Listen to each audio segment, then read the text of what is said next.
They're a couple $100. These are cheaper, yeah. Yeah, they're 50. Can I have your attention? We are going to start the presentation. First, he's going to talk about a 1978. And RCA got his patent in 1928 or 29. Yeah, I'm going to see if I can fall off the stage and make this microphone work.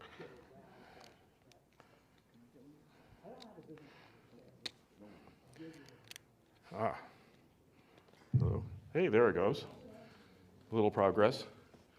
It's way too much technology. I'm Chuck Conrad. I'm the executive director and one of the founders of the Texas Broadcast Museum. I'm also on the ETF board. I want to assure everyone that this is not a contest between museums or anything like that. We're all in the same boat, and we all need to get together and work with each other. And I'm going to get off the stage because I really don't like it up here. I'd much rather have a conversation with you rather than a lecture. But this is kind of a cautionary tale, if you know what that means. Be careful what you ask for, because you may get it. Somebody came up to me, well, actually, we're going to talk about ESPN. Everybody watch ESPN? No, nobody in here. This crowd does not like ESPN. I'm there. But I've been going to the NAB convention, that's National Association of Broadcasters Convention, for the last several years. And my friends at the Museum of Broadcast Technology, which is in Woonsocket, Rhode Island, and you need to go see that, they've been sharing a booth with me. And this is, it's good news. Got to meet a lot of interesting people. Also got to get a lot of equipment that just dumped on us. And one day, we're sitting here in this booth. This is the booth. These two cameras now are at the Texas Broadcast Museum, but they were gifted to us by the Broadcast Technology Museum. And we're just sitting here, and that's Paul Beck in the background, my good friend. And this guy that you see in this next picture, Larry Silva, comes wandering out and says, "Hey, any of you guys want one of ESPN's first TV mobile units?" And they looked at each other and said, "We don't have any place to put it. I mean, this is gargantuan. Maybe Chuck does." So this guy, I ended up talking to Larry for about a year and a half, trying to come up with some kind of deal to get this thing. It's for you. Well, at least it's not for me. But anyway, this is Larry, and he was kind of a hard guy to argue with, and he was very insistent that we get this thing. Now, it's in Cranston, Rhode Island. That's essentially Providence, Rhode Island. And we're in Kilgore, Texas. That's a big problem. But I thought, ESPN, boy, a lot of people heard about this. This ought to be something that would be pretty cool. People would actually come because there's sports fans out there and they watch TV and they might be interested in it. In fact, that's actually turned out to be the case. But ESPN's kind of a funny company. They almost didn't make it. If it hadn't been for Budweiser beer, and a $1 million contract, I don't think they would have ever got on the air. And of course, now they're huge. But in their early days, they were sucking wind. In fact, they had trouble getting sports teams to even allow them to broadcast this stuff. I mean, after all, why, if you were on KPIX or whatever, some big name TV station and had a contract with them, why would you go to ESP? Who are you? So anyway, ESPN started out, they built 3 of these TV mobile units. The one in the background might be the one that we have, 327. They called them 127, 227, and 327. That's because the box part is 27 feet long, and this way it would sound like we had a lot of TV mobile units. But we had 3, and they eventually added 2 of these 45-foot ones that you see in the foreground.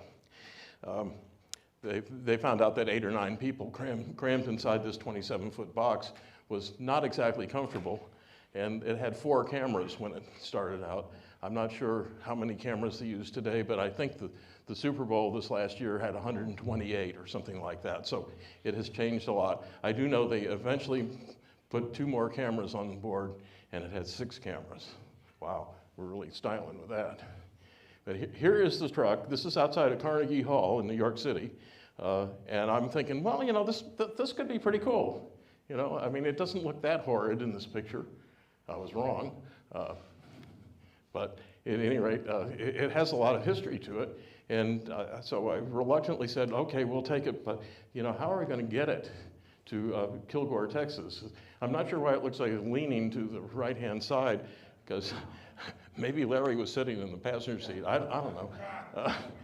But they took this all kinds of weird places. They shipped it to Jamaica twice for World Cup tennis. One time they destroyed the cab on the thing, on the ship, so it got a new cab over the engine. God knows how many miles this thing has on it, but the speedometer, odometer has gone around several times, and it's on its 6th or 7th engine. But they took it everywhere. I mean, this is somewhere out in the West, somewhere obviously, looking like it is supposed to. And here's what it actually looked like. Now, it was pretty forlorn. It had been parked there since about 2010. I think we got it in 2017 or something like that, 18. It doesn't look too bad from this side, but there's something, it's in New England, and there's something called rust, and rust never sleeps, and it sure didn't on this thing. And it was actually, let's say, forlorn. Here's another picture of it. Just parked. It had been parked there for years. Apparently, when they decided they had the company that we got it from, that Larry ran, was a small production company in Rhode Island, and they did local stuff. And when they had to go HD, there wasn't much point in putting brand new HD equipment in a 1978 truck, especially one that doesn't run very well. So they just parked it, and eventually their landlord said, "You've got to get it out of here. It's been parked, it's an abandoned vehicle, I'm going to have it towed away if you don't get it out of here." That's where I guess I came in. You can see by the weeds growing up, this is kind of what the interior looked like. It was lovely. That giant thing in the middle there is a transformer, which is kind of interesting. I hadn't really thought about it too much. I'd worked with some video trucks before, but this one makes its own power. It could take almost any voltage in and give you 2 legs of 120 volts out at 100 amps a leg or something in that vicinity. So that's kind of neat. That it generated its own neutral, so you didn't have ground loops and problems like that. So that's very ingenious. This thing was made in Burbank, California by Compact Video. They made a lot of trucks back in the day, and it actually was pretty well designed and pretty well thought out. But here's the big problem. Cranston, Rhode Island, and Kilgore, Texas are kind of far away, 1,441 miles to be exact, at least according to Google. And how are we going to get it there? Because I had a Class A CDL at one time, and I had just turned it in because I was tired of getting traffic tickets that assumed I was driving an 18-wheeler when I was driving a family car. That's how that works. So I decided when I renewed my driver's license, I would drop the Class A CDL, which you need to drive this thing, at least technically. But it turned out I should have gone up there, just flown up on Southwest Airlines, got off, driven the truck back, and the tickets would have been a lot cheaper than what happened. But here's our choices. My first thought was railroad. We've got freight lines come into Kilgore, Texas, about 4 blocks away from the museum. In fact, there's a station there. So I thought, well, this would be pretty good. Turns out you have to negotiate with each railroad that it might go on. It would have to go from Cranston, Rhode Island to like Burlington, Vermont, and then Burlington, Vermont, it had to go to Schenectady. It was crazy. You had to negotiate with each railroad for your fare to get the thing there, and that just wasn't going to happen. So one of the other problems is that it happens to be 13 feet 6 inches tall. So you put that on a truck, and any trailer is going to be at least 2 feet, so you're about 15 feet 6 inches, maybe 16 feet, maybe even more. And you're not going to go under a lot of bridges and things. There's going to be a real problem doing this. So that didn't sound like a real great idea. And the other idea was drive it. Well, I'm thrifty to say the least. And I thought, well, we'll get somebody to drive it. And I contacted some trucking companies, and I found one that said they could provide a driver, and they could provide fuel and permits and all that kind of stuff. And it was a fairly reasonable price, wasn't too bad, and get it to us. Well, it doesn't run, is one of the problems. So first thing we did was we hired this guy to fix it. And this was just like restoring a TV set. The random number generator turned on. And we had to put a new radiator in it. We had to take the fuel tanks out and have them boiled out and all the holes patched up because they were leaking and it was full of glue and glop from years of neglect. There were several other things that were wrong. And oh, by the way, it has the 1978 tires on it. Well, we don't know what year tires they are, but they're not spring chickens. So we thought, well, we'll get this thing running and we'll do it in the fall. Seemed like a good idea. In the summertime, you see all these big tractor treads sitting out in the middle of the freeway that you have to dodge around because the tire came apart in the heat. So we thought, well, if we move this thing, like in October, November, something like that, it won't be so hot. So maybe we'd only have 1 or 2 flat tires. Wishful thinking. Anyway, we did get the thing running, and this guy actually had been the mechanic that had worked on it before, and it cost us a small fortune. We didn't know it was going to cost a small fortune. And we hired this driver from this trucking company I was telling you about, and this is him, and he was a complete idiot. He had never driven a truck with a 4-speed manual transmission before. Aren't they all automatics? Well, no, they're not, actually. And in fact, well, he got in it and started to drive from Cranston, Rhode Island. He wanted to do this in the dark of night. That was part of the plan, too, was to maybe not attract quite so much attention, and also it would be cooler. Okay, see, all the lights are working and everything, though, so we got a DOT inspection. It was really pretty cool. Everything's working fine. See that little red knob next to the gear shift lever? That is a 2-speed rear axle switch. And not only had he never driven a 4-speed manual transmission with no synchronizers before, but he also had never driven one, never even heard of a 2-speed rear axle. So the guy gets outside of New York City on Interstate 95, and he rips the clutch out of it. Great. This is really swell. And he abandons it. He just leaves it on the side of the road and is never seen again. Perfect. How much better does it get? Well, this is part of the answer, is how good it gets. You get a big, actually the Connecticut State Police impounded it. A lot of fun. So we had to pay to get it out of impound, pay the fine, and have it towed to a truck repair place. And now we're right outside of New York City. Now, I don't mean to offend anybody from New York City, but generally speaking, if you want to get screwed financially, that's your place. Well, I mean, everybody's got their hand out. I mean, I get it, I do, but I just figured, oh God, this is going to be awful. Well, it turned out that it went to this truck repair place right in Connecticut, but real near the New York border, and they were actually really nice people. These guys were great. And they said, well, your clutch is bad. He said, we could probably adjust it enough and cheat on it to get you to New Jersey. But I want to point out that New Jersey is just right over there. So, he said, you're just going to need a new clutch. And by the way, we checked at the Napa Auto Parts store and Chief Auto Parts and stuff. They don't have one. No kidding. This is 1978 Ford truck with a Caterpillar engine in the thing. So we found one. Now this is about Halloween or so, I guess.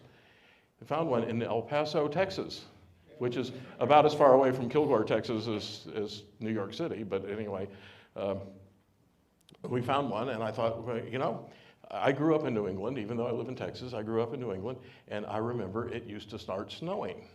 And snowing is not a really good idea with this thing. So I paid stupid money to have it FedExed into this truck repair place. Well, it's heavy. I mean, it's a giant clutch. It's not off your Honda or something. So anyway, these guys were pretty good. They got it fixed, got it running. think everything's fine. Now I got to go find a truck driver. And this time I started interviewing whoever it was to find out if they knew what they were doing. And there was a guy that this same trucking company had recommended who I talked to him. He knew all about 4-speed transmissions and 5-speed spicers and two-speed rear ends and things like that. He was in California at the time. He said, well, when I get back from California, I'll be glad to do it. I'm thinking, well, this is going to work out. So I kind of forgot about this for a little while, and I told the truck people that somebody's going to come and pick it up, but it's going to be 2 or 3 weeks. So and they went, that's fine, no problem. It's not really in our way. So it snowed. It didn't snow just a little bit. Well, this is the first snow that he sent me a picture of, you know, the snowplow kind of plowed things in. But I talked to the guy at the truck place, and he said, well, you know, this is New England, and it's going to clear up. We have Indian summer, and I remember this as a kid, you know. We'd have one snow, and then it'd be okay. It'd be 50, 55 degrees, and the snow would melt, and you didn't have any more until right before Christmas. Yeah, right. Unfortunately, there was, this was the forecast, and I'd once again forgotten about it. I was kind of waiting for the truck driver to call back. And they got that 30 inches of snow, and the guy calls me up, and he says, you're screwed. He said, the snowplow, he sent me a picture, and I can't find the picture, and I'm sorry, but he sent me a picture where the snow had been plowed up to the cruise line sign that you saw on the thing. And he said, it's not going anywhere till the spring. So, great. You know, when he said I was, actually he didn't use the word screwed, but you get the idea. Anyway, you know, he said, it's not in our way, and we know you're a nonprofit, don't have a lot of money, so you know, we won't charge you for any of the storage or anything like that. And when it does thaw, we'll get it running again for you. You know, and we'd already put new batteries and all kinds of stuff like that in it. So we thought that, okay, that's fine. No big hurry. What are we going to do with it anyway? So it was about April before it thawed out enough to get it out. And actually, it was probably closer to May. And the guy calls me up one day and said, well, we got your truck out. I go, oh, good, that's great. I'd been hoping it'd just burn up or something. You know, could it catch on fire? You know, when he calls up and says, you got a real problem, we just burn it or something? It'd be a lot better. So we ended up having to put it on a truck because it wouldn't run. Well, it would run, but it would only go about 45 miles an hour. The turbocharger on the diesel engine had seized up over the winter. And these guys said, first of all, it's not the right turbocharger for that Caterpillar engine that's in the thing. And we're not a car restoration or truck restoration business. We change oil and do things like that, general maintenance. So it's something we just can't deal with. You're going to have to truck it. So we did. And if you've ever seen wide loads going down the road, or oversized loads. Now this thing on a truck is going to be 16 feet tall or so. You have to have escort vehicles. You have to have permits for each state that you go in. You do not want to try and drive it through the Lincoln Tunnel because it will not fit. Well, it might for about 10 feet or so. You just have to do a lot of planning, and this is incredibly expensive to do. We ended up having to hire a heavy-duty moving company that did, you know, giant tanks and vessels and, you know, giant compressors and all kinds of weird stuff. You see them every now and then. And we had to have an escort front and back in most states, which also costs a ton of money. Well, I'd want it too if I had to travel along with a stick sticking up out of my truck, you know, 300 feet in front of the tow vehicle. It's just yet another expense. So here it is, it finally got here by truck. And this is one of the biggest trucks I'd ever seen at the time. I have seen some bigger, but this is just the trailer part. You can see the cab over on the right next to that building, but the rear end had 4 rear axles, and the tractor had 3 rear axles on it, and it had an apartment-size sleeper on the thing. Guy had a shower and a bathroom and everything, and it was really quite nice, but it was humongous. And he somehow managed to drive this thing through downtown Kilgore, Texas, which I had to admire him for that. I've driven a bunch of trucks, and I know I would have taken out several parked cars in the process of doing this thing. But he wheeled it in, unloaded it for us. They actually started up and drove it to the back of the museum where it's at. And this is what it looked like. And in this picture, it really doesn't look that bad. It was. First of all, this had happened about July. And if you've ever been in Texas in July, you know that it's past warm. About several degrees higher than what I would call warm. And we could not get the air conditioning to work on the thing or any ventilation. And well, here's me dripping wet. You could work about 10 minutes in it and you were done. That was it. And the inside of it looked like this. It was full of junk. Larry and his friends had put all the broken equipment and weird stuff that they couldn't figure out what to do with. Let's just go put it in the truck. So we got to clean this thing out. The ceiling was falling down. The track lights were all hanging by the wires. It was great. And we couldn't even find the thermostat for the air conditioning, much less. It was somewhere, it was actually found on the floor underneath all this crap. But this is what the back of the racks looked like. There were billions of wires in there. I mean, you couldn't even see what some of the equipment is in that right-hand rack. And none of them went to anything. So we spent a lot of time working on it, trying to get them cleared up. Meanwhile, the final blow, I guess you might call it, was when we decided to put it inside the building because it was too hot outside. And I said, well, why don't we just move it inside our building? And if somebody is offended by us working on this thing, hey, we're just part of the exhibit, Why not? Well, that's when we found out it would not go through our overhead door. It was about 6 inches too tall. Oh, we did. It was about 6 inches too tall with no air in the tires. And these tires are from the Maypop company, so when you go to air them back up, stand away. You may not want to be near it when it blows up. But we did let the air out of the tires. In fact, that's how we got it here on the truck to make better clearances. It buys about 6 inches, but we were about 6 inches off still, no matter what you did. So we had to wait till we get a contractor in to make the door bigger. That was cheap, That's almost nothing. I'm going, why the hell did we even get this thing? I mean, what are we going to do with it? Here's some more of the lovely wires and the rust. And here's me trying to pull them out. We did get it inside. And you can see we have an 18-foot ceiling, and you see it's pretty close to the 18-foot ceiling. It's really not that far away. It's maybe 5 feet of clearance or something like that. But we'll never run out of wire because we saved all the cables.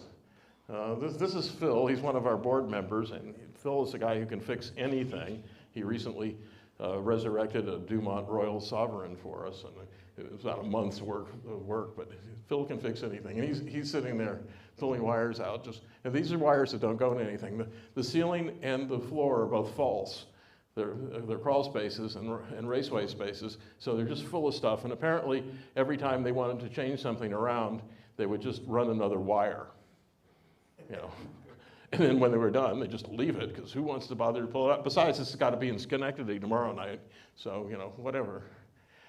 This is what the control room looked like. You can see it was kind of gutted. Nothing worked. Nothing would fire up. It was pretty lame, and I'm going, oh my God, what did we get ourselves into? Here's Phil and another board member, Tim, with the wire collection once again. This went on, we spent probably a week just ripping wires out of the thing. Here's a few of them. If you need some coax cable with BNC connectors on it, I can probably fix you up still. This is the audio console that's in it. It originally had a Neve console in it, I'm told, and that got sold to a recording studio somewhere in Connecticut, and as far as I know, still exists. This is a Yamaha PM2000, which was a pretty good console. I mean, they're even collectible these days, and it works. That's the good news. It was pretty filthy, but other than that, it was all there. And this is what the engineering area looked like, with all these blank spaces and racks and things. It was kind of sad, and we didn't know how it was supposed to be put together. We got, of course, no documentation whatsoever. You know, have you ever done that with the TV or whatever? You're just kind of on your own to try and figure it out. Just a little bit more of the rack room. But this is what it looks like today. Things have changed. They've come around, and now I'm glad we've got it. In fact, ESPN even came by and shot video in it. They had some kind of anniversary video they did just a couple of 3 weeks ago. I never got around to finding it. I looked through the 17 ESPN channels that I get in my house that I never watch, and I couldn't find it. But maybe it'll show up on YouTube or something like that. But it's now inside the building, and it's become quite an attraction. And it's a little better. This is what the engineering area looks like. There'd be a couple engineers back here. Now they videotaped everything. ESPN was the first 24-hour TV network. Most people think CNN was, but actually it was ESPN. They beat them by a few months. And the bean counters figured out that, you know, we can rent RCA Satcom time. 5 hours a day or 24 hours a day is about the same price. So we'll do 24 hours a day. Why not? Okay, so what are you going to put on it? How many ball games are there at 2:30 in the morning? Not a lot. So they videotaped it and ran it over and over again. I guess they're still doing that because they said, yeah. I'm from Bristol, Connecticut. Oh, you are? Then you know all about this.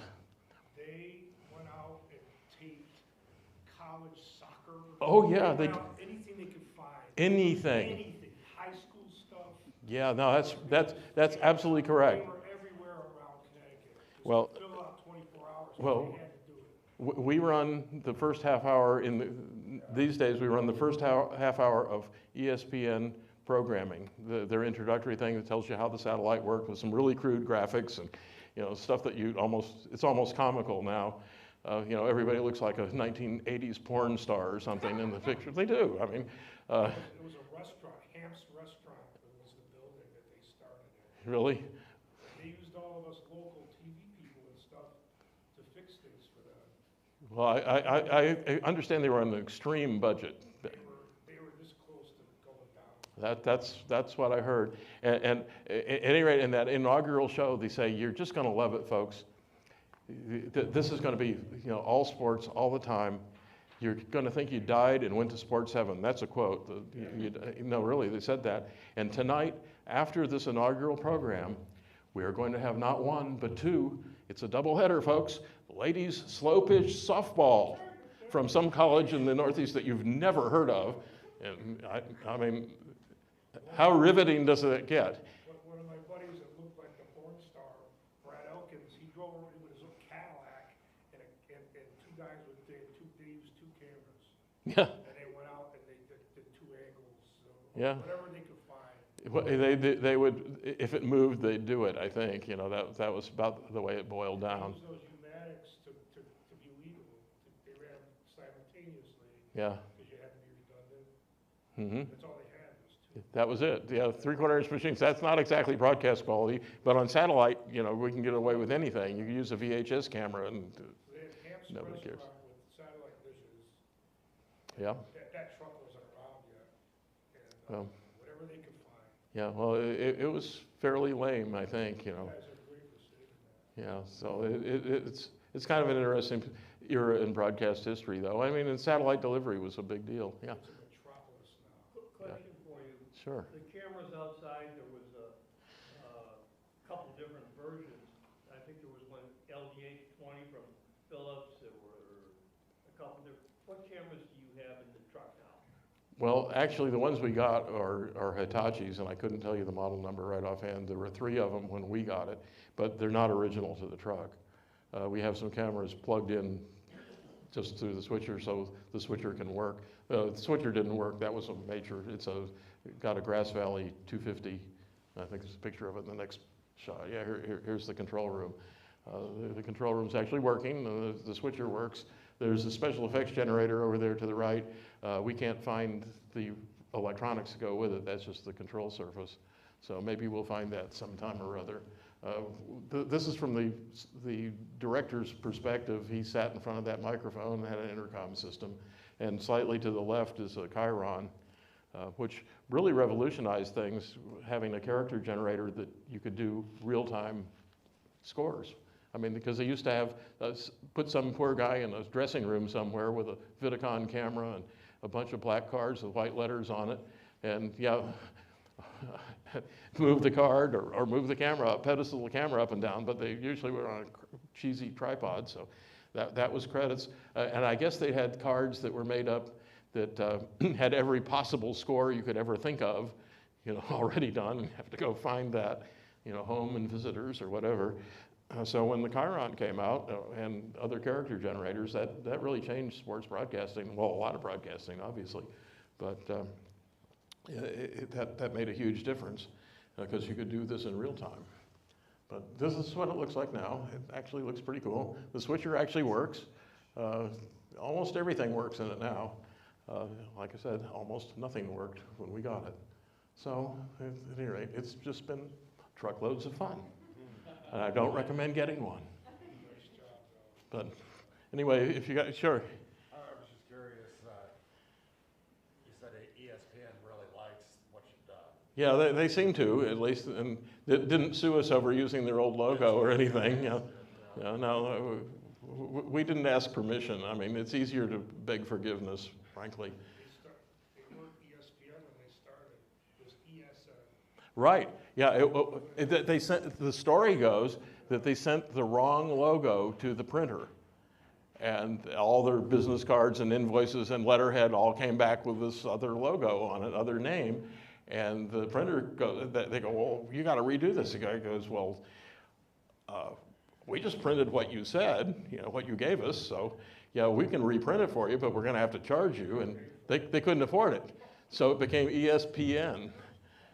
I guess ESP was a really big deal back in the late 70s, extrasensory perception television or something. So. It was nothing, it was in a restaurant, Hamp's restaurant.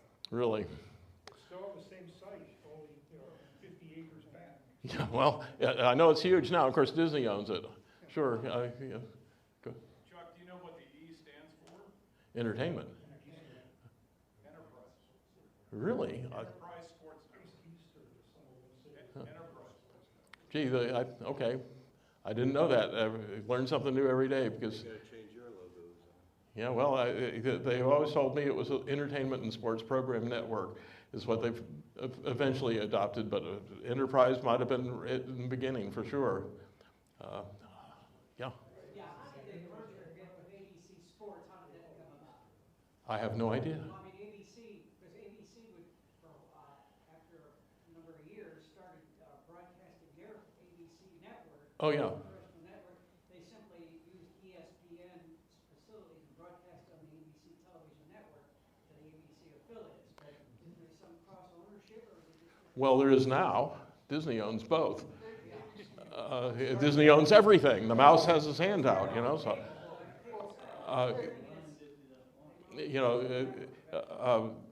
I do know that they would, they had no problem with renting this thing out to anybody because they needed money. I'm going to go back here, and you'll see there's Ronald Reagan on that monitor up in the upper left-hand corner, and that's because this truck was used to televise his first inauguration.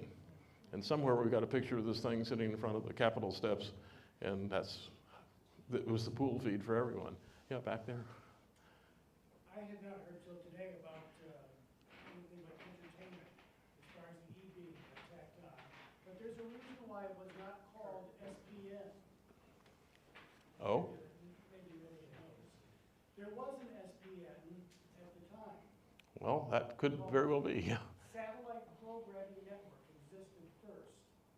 It was out of business by the mid-'80s, but Yeah, well, you get into the problem. It's kind of like how Philips couldn't market anything under their name because it was too close to Philco in the U.S. So that's why you got Norelco cameras here and Philips cameras somewhere else. Talk about Sports Network Incorporated.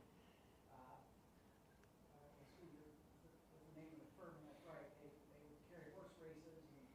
no, Satellite Programming Network. Well, Yeah. yeah, they may have had. So what did the E stand for at the beginning? Howard Hughes started the Sports Network, body of the Sports Network Incorporated back in the late '60s, so it might have been a derivative from that. Well, I know there were all kinds of networks that were like horse racing, things like that was a big deal, but it was, as far as I know, they weren't done by satellite because there weren't any back then. Yeah. You said that Contact Video built this? Yes, they did. Well, that's why RTS Intercom is. That's what, yeah, because they were, yeah, they owned it. Actually, who is it? The Osmond family, Donnie and Marie, they owned it all. Well, somebody else owned it before them. Well, yeah, but they owned it at one time. The Osmond family owned both Compact Video and and the Intercom company too. And that's why it's all RTS stuff, because it was all kind of in-house. It's got a lot of RTS in it. Some of it works. So, a question for you: how bad was the chassis? Have you had to do anything for the rust and any metal? We haven't had to replace any metal. Well, we have a little bit, Bondo. This isn't going anywhere, so I'm not real worried about 2.5 inches of Bondo falling out down the street. Well, rust never sleeps, like I said earlier, and actually I was looking at it, we had to move a bunch of cameras that were behind it the other day, and I'm going, oh, it's time to go play body shop repairman here. Hopefully we can arrest it enough. There's a wonderful product you can buy. It's mostly used by antique auto people called POR 15, P-O-R 15. Paint on rust is what it stands for, and it really does stop the rust. It encapsulates it. It is nasty stuff. You do not want to get it on yourself, because the only way it's going to come off is wear it off. Or amputation. Well, yeah, you could have your hand cut off or something, but I don't think that would be too practical. But the POR 15 we've used on some places, and it seems to have actually worked pretty well, and I've used it on some other cars. I guess the reason that I got involved with this, or even got hooked on it, is because I do play with old cars, or at least I did until this TV thing kind of eclipsed it. But we have the Dumont Telecruiser. I don't know if you guys know about that or not, but that's the oldest restored TV mobile unit anywhere. It's, the one here at ETF is unrestored and is oldest probably that is still existing. But the Telecruiser has been restored, and I restored it. It took about 10 years to do it. I have no idea how much it cost to do it. I have a file folder full of receipts that I've never wanted to add up. But it was used during the Kennedy assassination coverage. It's serial number 101, and it makes us kind of a magnet for Dumont things, which ought to be a pretty good segue into our next program, because we're going to talk about Dumont stuff, unless somebody's got more. What was the total cost of the move? The total cost of? To get the truck to your facility? I think we ended up spending about $20,000. Yeah, it was pretty serious. With all the screwing around, with all the missteps, and the new clutch, and the new clutch was about $2,500 as I recall. And messing around with the various things that went wrong, and fixing it, getting the fuel tanks taken off, and getting a new radiator and new batteries. Batteries for this thing are really expensive, and I have no idea what we have in it now. I don't handle the finances of the museum. We have a secretary treasurer who does that, and I just don't want to know what the answer is. I just ignore it and go on. And as long as we got checks, we must be able to write them. So. Can I talk to you afterwards? I may have some documentation on. Oh, that'd be great. Yeah, we'd love to. And by the way, I got some brochures down here, and I got some cards if you want to find out how to find me. Oops. Well, that's kind of interesting. Be careful what button you lean on here. Is that currently drivable? You wanted it. Well, yeah, it will drive. Yeah, you can drive it. It's not fun to drive. Getting it in and out of our building, we refuse to take it out of our. It happens to be in an area that we use for events, and we get people who every now and then say, "Well, we'd like to have 10 more tables, and can you take that nasty truck out of here?" And I go, "No, sorry." We'd have to move so much stuff just to get it out that I'm not interested. It's not worth it a $600 turkey dinner or something. So anyway, I hope you have had some fun hearing somebody else's missteps, and now you know that when you get into a restoration project and it doesn't seem to be going quite the way you wanted it to, that you have company. And we'll turn it over to Mike here. We'll go. This is the fun part of moving computers here, so we'll do that. And Next up, we have Mike Molnar.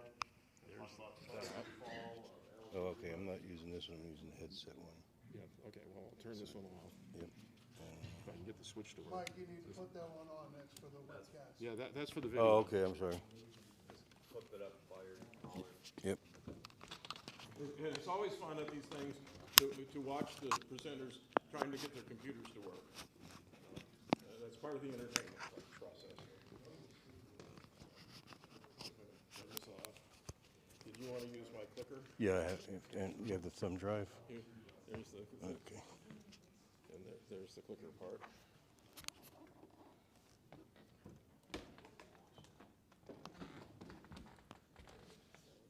Here's the HDMI cable. Thank you. Yikes. Oh, let's get on the other side of that.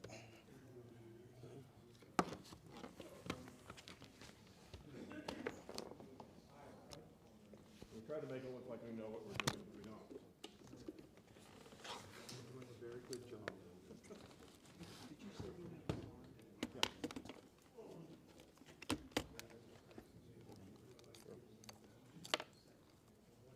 This is for this one I'm done? That's what Okay. goes in.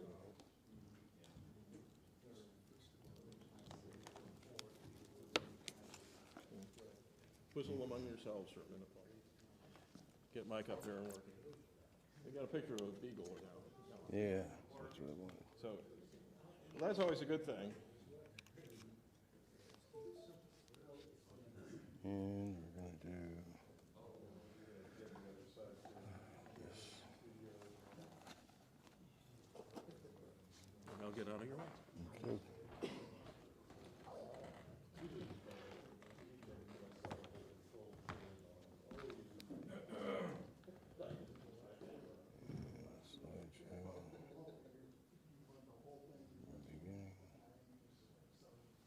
Hey, that's what I wanted to see.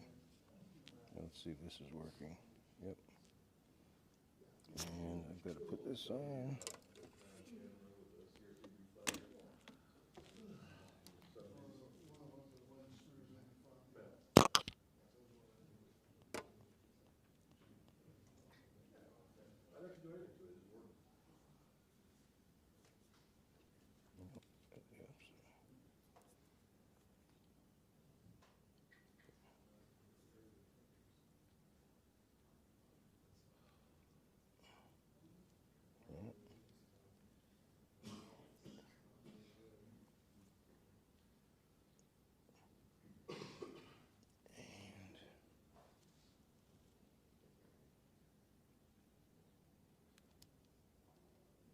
How's that?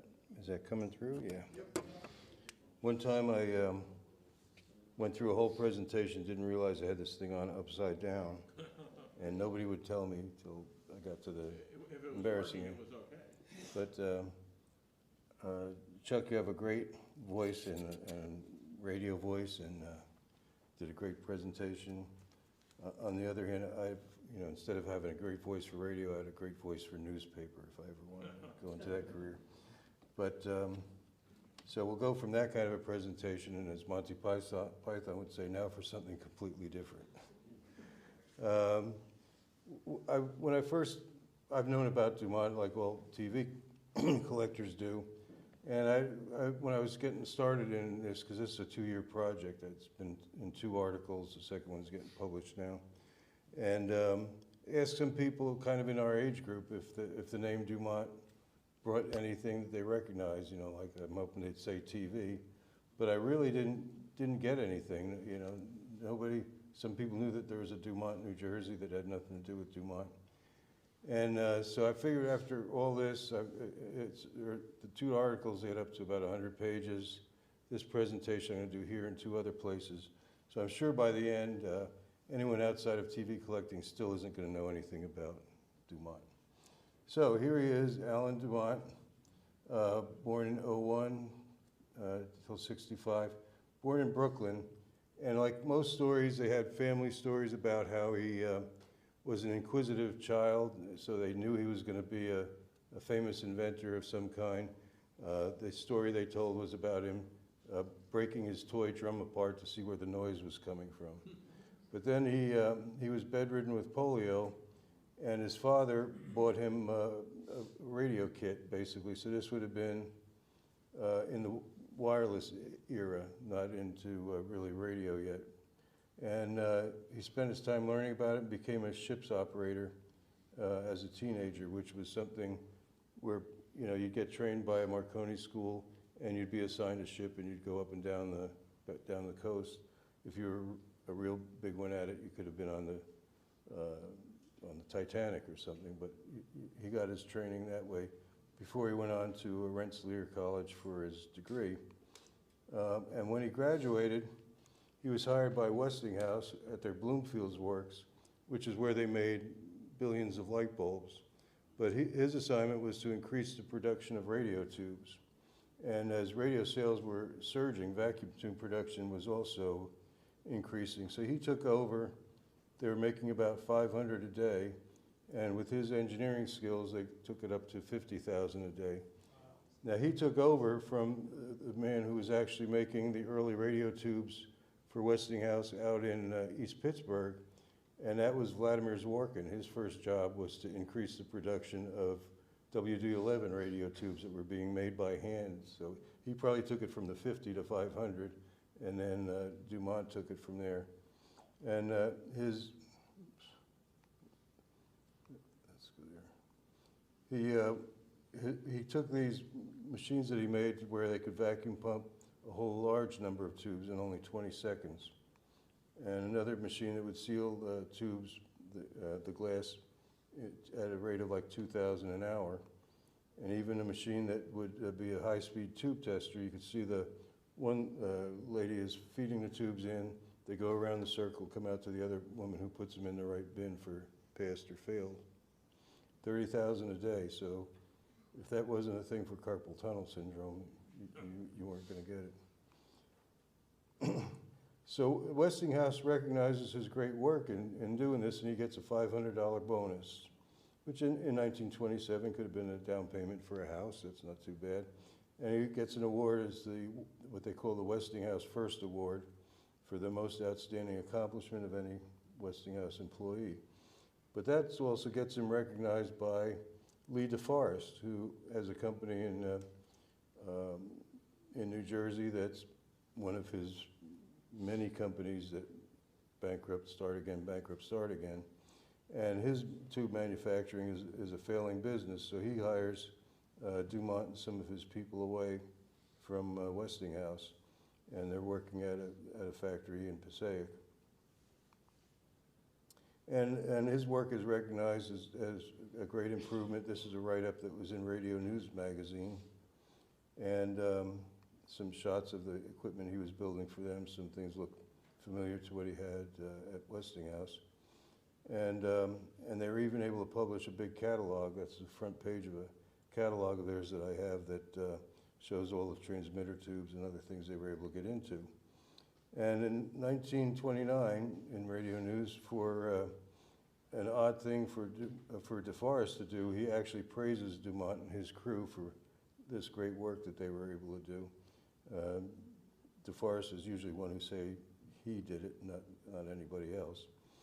But again, he's successful, and at the same time, Francis Jenkins has a Passaic, New Jersey factory. He's doing his research and transmitting it also in Washington, where he stayed. But they started a production facility in Passaic.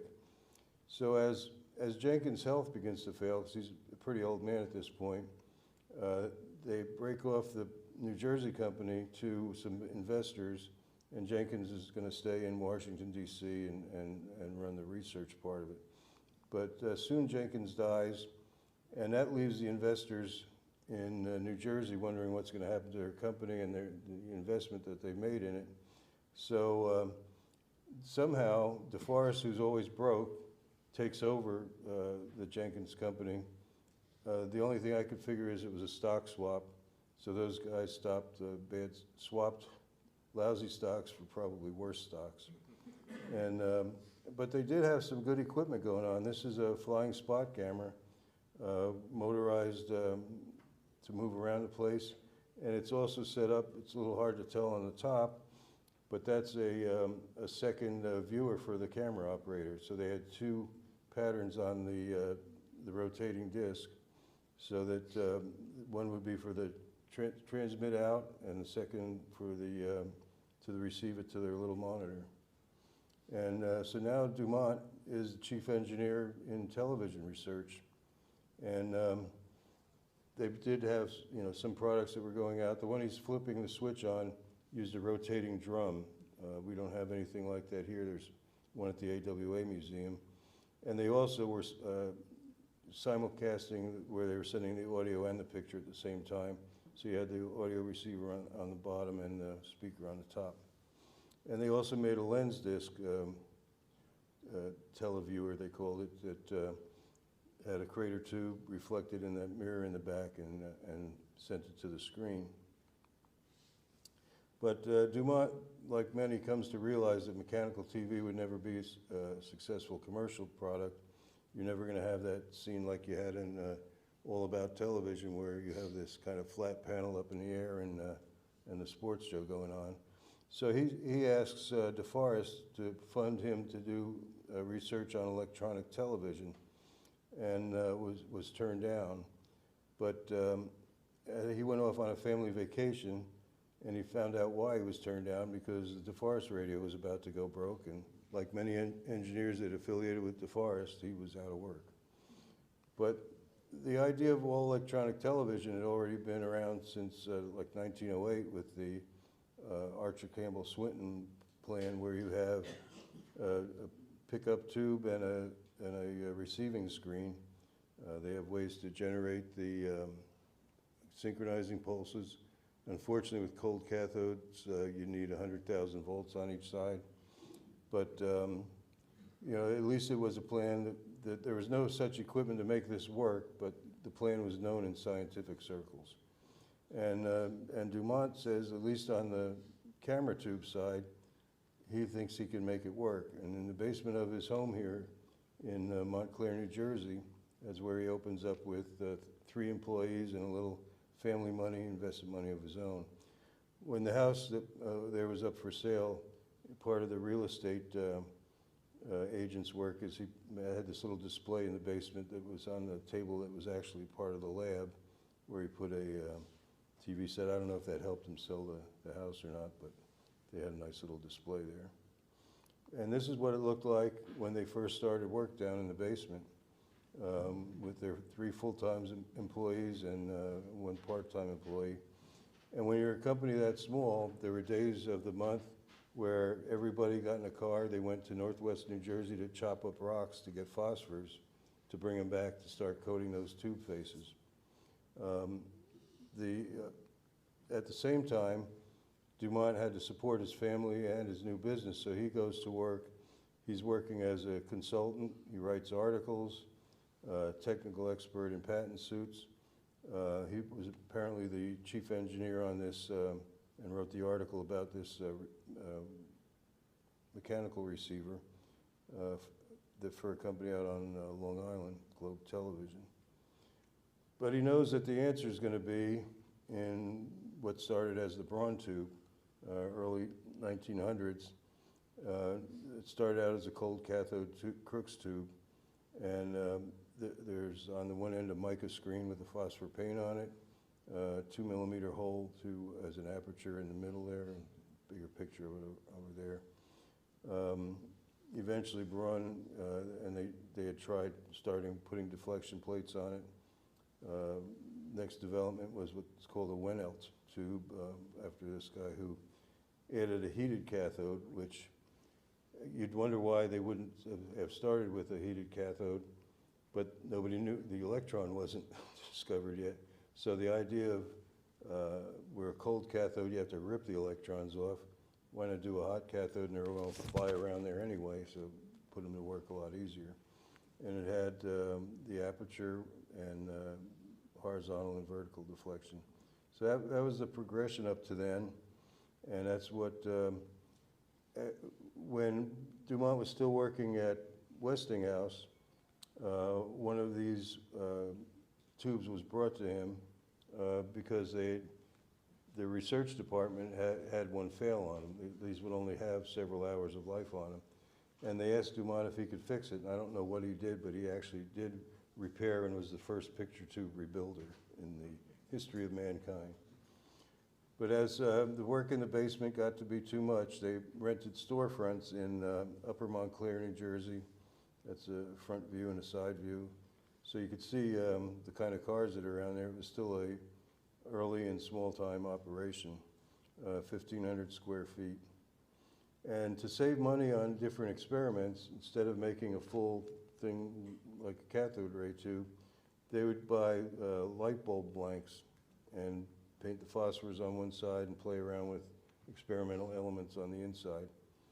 This is a similar tube that I have, and you can see it's got a number 512 on it. And so it was from some lab, but it doesn't say Dumont anywhere.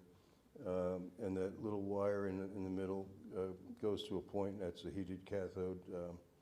And then what they call the intensifier is the painted band on there and a contact for a high voltage to help pull everything forward.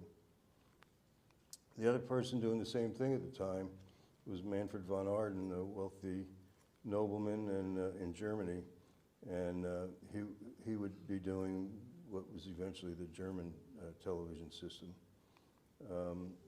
This is a von Arden tube that I have in my collection, and you can see the same kind of elements. There's a heated cathode down the bottom, an aperture, and deflection plates. And now they've stopped painting it onto a mica screen. This one's painted right on, the phosphors right on the glass. And he made a system to transmit a picture, a flying spot, where similar to a B&K analyst, there's a CRT providing a light. There's a transparency slide on there, photocell, amplifier. What is that? Yeah. What is that? Yeah. And on number 2, screen number 2, that's where the actual. What year was that done, But yeah, well, this was von Arden, and then Dumont did one too. Ach so, ja, das ist von Arden, Yeah. That's why I know that Arden. I thought first. Did you know him? Not personally. few years difference. East Germany, where Yeah. Institute later. And then he went, I guess, went into Russia. Yeah. Yeah, first into Russia, but that he associated with the communists, I don't like, but Yeah. still, he had his own private institute in communist East Germany. Yeah. And every student for engineering, which I was, wanted to work for him, really, because that was. Yeah, he was a top guy, and he was a lot more equal than all the other citizens because he could finance his own experiments too. So I have a similar tube that is attributed to Dumont, although it was just paper tag Dumont, so I'm not 100% sure about that. But a similar kind of structure inside. They had a hot cathode tip, and in this little blow up, you could see what's starting to look like a regular electron gun, and the deflection plates on the left. And around then, Dumont hires Thomas Goldsmith, recent graduate from Cornell, and he had met Dumont because his doctoral thesis was to build an oscillograph, and they were buying the tubes from Dumont for his experiments. So Dumont told him, well, when you're done with your education, come and work for me. And he did as employee number 14. And when he asked what his title would be, Dumont said, whatever title you want. There's only 14 of us here. And he picked Director of Research, which he did for 30 years, right through Fairchild taking over. This is what a similar one of those tubes would have been on a test board. This one's from a museum at Harvard. And some of the things that he did is when you look what you can actually accredit Dumont for is he really did improve the CRT, extended the life, reduced the cost, better phosphor color for black and white TV, brighter image, sharp focus. You can see the intensifier bands on that CRT. And once they had that improved, they started selling oscillographs to a point where he and Goldsmith would actually travel to companies and universities to help promote the oscillograph because people didn't know what it would do for them and how much it would improve their work. This is a little bit later one, and they would actually sell CRTs to other experimenters or as replacements. I found that one at a flea market still in the original shipping crate, never taken out. I don't know if you could imagine shipping that by UPS now, it would actually show up there. I bet they could do something to it. Yeah. So this is the flying spot system that they made for experimenting with tubes in their lab. That's Dumont on the right, Goldsmith on the left. They used a different idea for the transmitter. They didn't use a transparency slide, but they took a CRT for the transmitter and actually carved the face of Abraham Lincoln into the phosphors so that when you put that in front of your photocell, the black areas wouldn't illuminate the photocell, and you could get a picture that way. So with all he's learning about cathode ray tubes, Dumont invents the magic eye tube or eye tube that you would use in radio. There's a diagram of what, from a patent application, what the tube structure would look like. And he shows this to David Sarnoff. They were friendly to each other. They didn't socialize or anything, but they both had their early days in radio, so they had a lot of things in common. So Sarnoff didn't license patents, he bought patents. So he tells Dumont that he's allowed to spend up to $19,000 without getting the board's approval at RCA. So what does Dumont say? Whoa, that's just the amount that I was looking for. So they make a deal, $19,000 goes to Dumont. Dumont says, now I'm going to look for a place to move out of these storefronts. And he finds an old pickle factory in Passaic. And he goes to see what it's selling for, and the seller says he wants $19,000 for it. Dumont says, wow, that's just what I was going to offer you. So their $19,000 just got transferred off, and this is the new headquarters. This is a little later picture when they've added antennas to the rooftop. Some of these pictures inside, they have 3 floors, and on one floor they're building the CRTs, making the internal structure and baking, and they had to fire up the getters. So they had a regular process going on one floor. On the other floor, they made the oscillographs they were selling. And on the bottom floor in the basement, that was Goldsmith's research department. And that's where they came up with the tube there with the number 16 that was ready for television. And they sold those tubes for experimenters. This was in Electronics magazine in July of 1938. So over 7 years that they had been in business, this is the evolution of their oscillographs from one with a little 3-inch remote screen to a full-size scope that starts to look more like we would recognize as a scope anyway.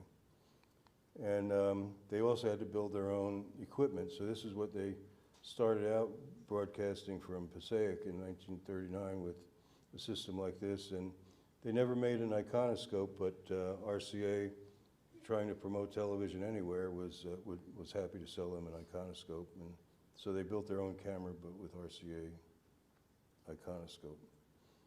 And Dumont goes on a European tour, similar to like Zworykin did, and similar to what Alexanderson did for GE. where they wanted to see what the research level was in Europe at the time. So Dumont takes his European tour, and back in the States, they're getting geared up to go full steam at this. Dumont decides that direct view is the only way he's ever going to go. Didn't like the whole mirror in the screen thing. Didn't like the 5-inch screens. That 8x10 was going to be the minimum viewing area, and anything else would have to be bigger than that. So the CRTs are in production.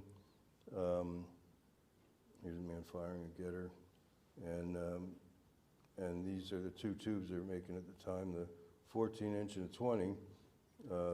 This is from the Smithsonian, and the 20.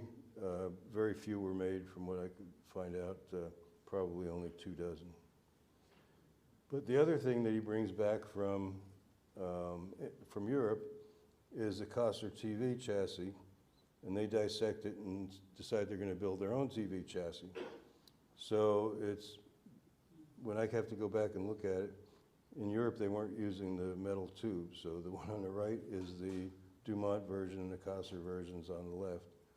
So when you think about it, were they just stealing an idea, or with his limited resources compared to an RCA, if they wanted to get out there first, they had to get a jump start. And Thomas Goldsmith in later interviews had no idea whether Dumont ever asked for any permissions to copy it, or the size and shape of the tubes.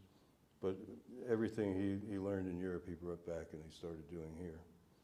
And that's one of the original spec sheets from a Model 180, and here's the version at the museum. So he ran into the same thing that early radio people ran into. Who's going to buy my television if there's no television to watch? So they had to set up an experimental transmitter license in that factory, the pickle factory, and they were just sending out. I believe it was 50 watts in programming that they did right in the building there. They came out with the console version, and then sure enough, as things are getting going, the war comes along, and they start working for the war effort. This is one of their ads showing that they were part of the team. The Guns for Victory was electron guns that they were building for use in radar. They sold oscillographs and all for the people at Los Alamos, Oak Ridge. They were all having custom-built tubes and custom-built equipment, or buying standard scopes for the work that they were doing. You can see that they started putting multiple guns in tubes, especially for radar, and they made tubes with as many as 5 guns jammed in the neck. And they also continued broadcasting during the war years, doing civil defense training courses that could be, they would have to put TVs up in training centers so that they could be watched. And they had an earlier Dumont truck, in case we're looking to set a record date, but that van has Dumont plastered on the side, probably delivered groceries other days of the week or something. And an iconoscope camera on the top, and this was their little mobile setup. He's not looking at a monitor on the top there, it's just like a viewport, and then the actual monitor that the guy's looking at's down there on the ground. And this copy of a letter that I got that was sent to Radiocraft magazine. They were asking him to confirm the number of broadcast hours that they kept in 1939, and he said Dumont confirmed that they were on the air for 400 hours in 1939. The TV models they're building were pretty much handcrafted, and that's Thomas Goldsmith fixing some problem with the set on the bottom. And where did they first start selling these sets? Well, the idea was a place where the owner would have some money and want to attract customers to drink beer and watch sports games, pre-ESPN, right in the bar, and that's where they had a nice, easy sale.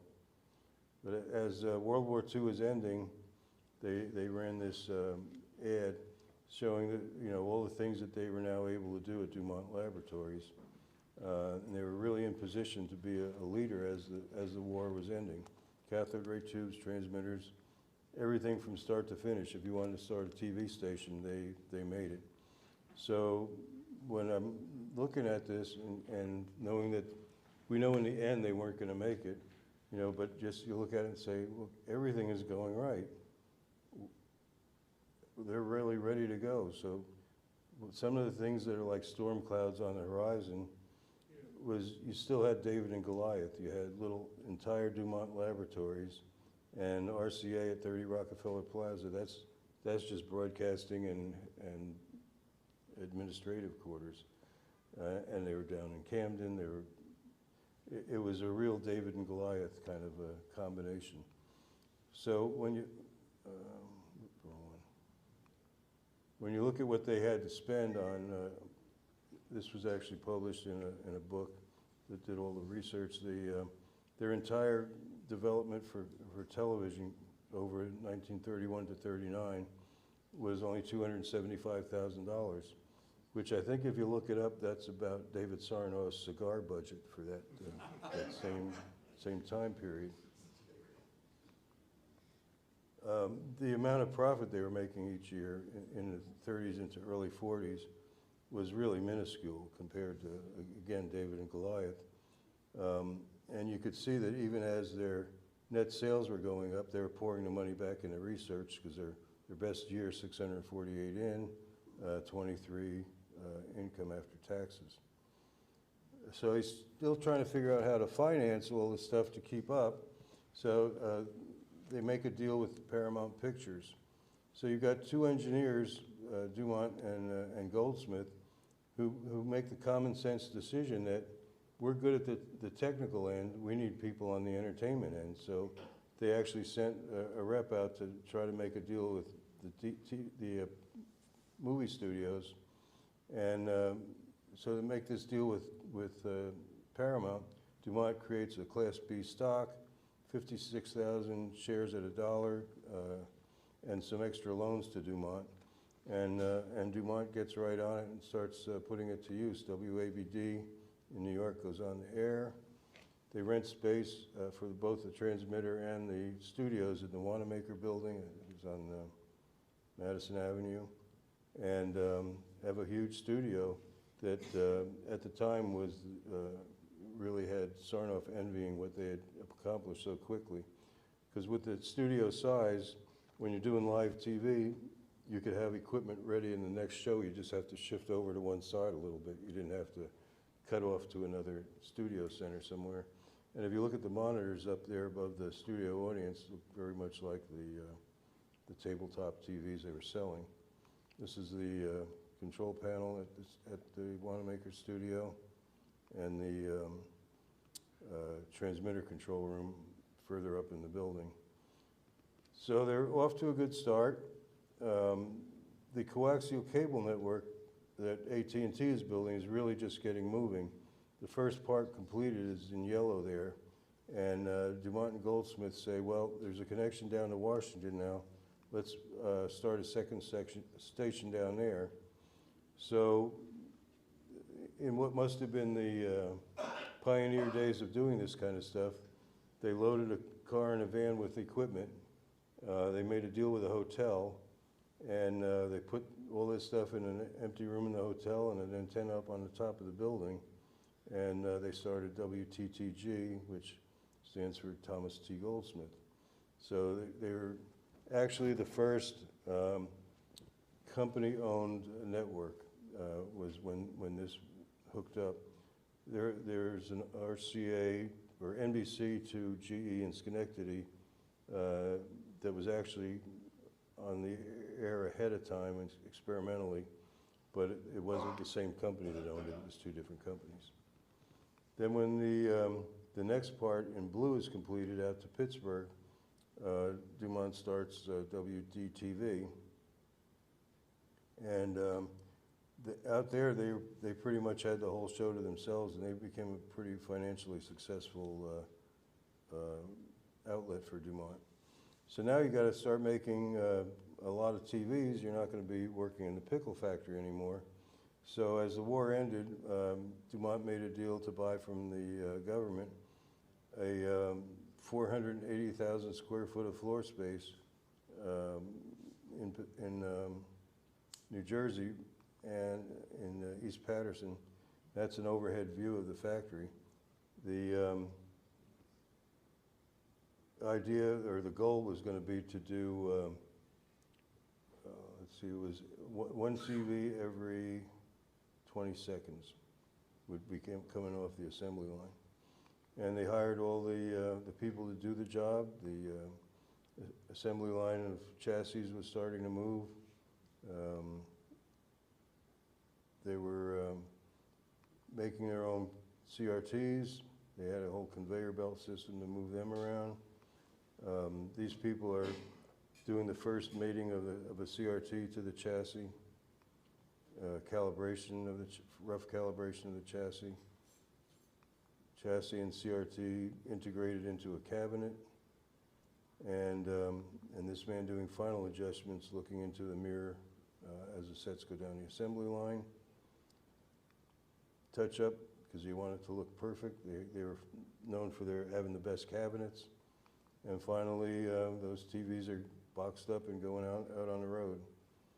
The same time, the CRTs are coming from another plant that he started, and it was finally occupied in '53. And they actually published a little brochure about making tubes over there, starting from the blanks, building the guns, inserting the guns, and then eventually they would get sent over to the TV production. This picture is their plant on Main Avenue in Clifton, where they built the transmitters and the cameras, and they also opened a line of mobile radio communication products. So at the time, Dumont was able to claim that they built more TV stations than any other company, because you could, if you wanted to start a station, you would want to be a Dumont affiliate. You got everything from the programming to all the hardware. They would assign once it's installed, you were assigned a technician who would train everybody there, and they had their transmitter where you could even start with a smaller 500 watt acorn, they called it, and end up with from an acorn to an oak to 5 kilowatts you could evolve over time. The TVs, his slogan was the first with the finest, and that's what he always did. You can't see it much there, but their pricing was the highest around too, but the idea that you were going to be the first with the finest really appealed to a lot of people. These are some of the ads, magazine ads at the time. And it was a rare thing. They even got Dumont to, who was very shy about most things, to come out and be part of a presentation. And it evolved eventually to the Royal Sovereign, which we were all familiar with. And in this listing of 1950 TV set production, there's Dumont towards the center, made 190,000 sets, but if you look down the other list, they were the highest price sets being built anywhere. Their average price through their line was $225, and I think the lowest, that should be MEC, they had the lowest price, one's 115. And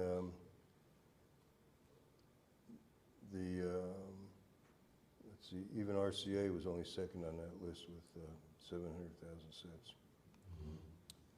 To protect the smaller people from Goliath, Dumont formed the Television Broadcasters Association and was the president for some time. These are people who were either already in their companies were already broadcasting or starting to. The guy to Dumont's left shoulder is Jack Popoli, who was chief engineer for WOR in New York, and they were ready to get their station, so they all joined together. because it was really going to be the only way you'd have a voice with the FCC when otherwise they pretty much would listen to whatever Sarnoff said. And Dumont always kept a humble little office.